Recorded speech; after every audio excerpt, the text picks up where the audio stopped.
ubu bukene kari karande wabona ntwaye imyika agira ngo no kubaka narabyize reka bangira ngo nimbure y'igifuni imite mbona n'ikiyede ariko nanjye imitwe ntabwo nzi ko izami ariko nzajya numva nzanyikubita imitwe ubwo aho bizabyangira nyine ubwo bizabyanze nuko mbayeho ikintu cyane kimpamagaye cyakibona sha ubuse nkibwire ngo iki kibona ngiye kumubwira yuko ntagafashe nakize i Kigali mfite ibifaranga byinshi ndi umutunzi ewana ku buryo nawe arahita avuga ati uwo muhungu wacu yarakize agira ngo mfite ibifaranga byinshi yego kibona yego jo bimeze bite imeze neza sha umamagaye ndi gufata ka cyayi ka mu gitondo kugira ngo mbone uko njya mu modoka ngiye ku kazi ibyayi ibyayibwo ni iki ni utuntu two kunywa nyine umuntu w'umugabo wagafasha abagomba kuramukira hari kunywa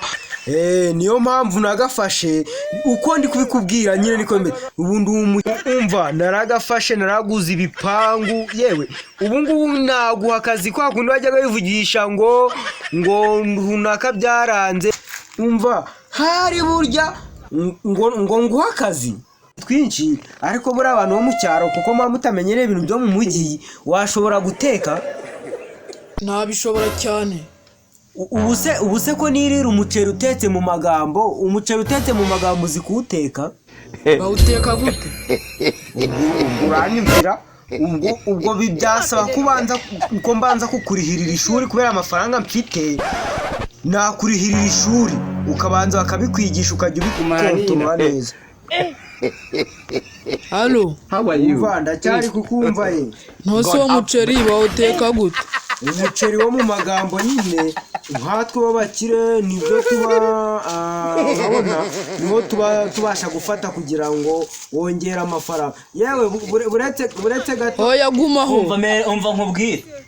amafaranga yanjye y'inzu nturayabona uwo ninde muri kuvugana yewe ni umuntu amafaranga yanjye y'inzu nturayabona nyishyura amafaranga yanjye y'inzu wowe mbwira uwo ninde muri kuvugana umbwira ngo uri umubosi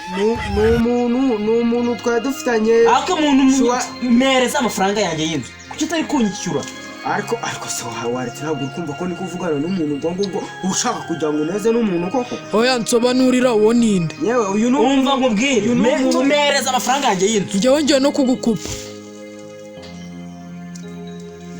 ariko se uwo ntabwo mvuga ko ndi kuvugana n'umuntu ni umutipe wacu navugishaga none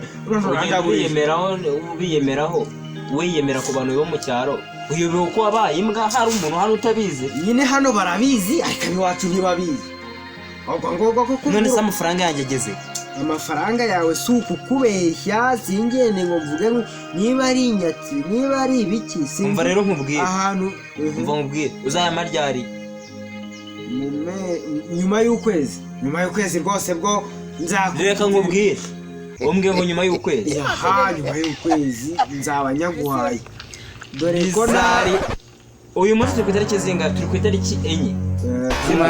n'eshatu uyu munsi kuzina itariki 3 z'ukundi kwezi nzaba nakwambuye nzaba nayaguha uzaba wanyambuye oya nzaba uburyo bwo kuvuga ngo narakwambuye nzaba ntakibukurimo nyine ubwo narakwishyuye ubwo ngendagiye ubwo ngubwo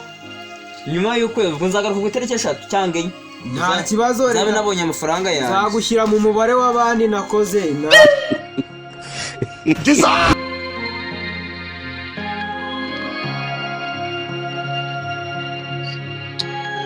guys nizere ko iyi video yabashimishije iyo wagushimishije ikintu ugomba gukora ugomba gukanda subscribe like comment wifuza no kuba wabona n'izindi wakanda kuri iryo zina ryacu rya Kanimba TV kandi dukomeze kubaha video zishimishije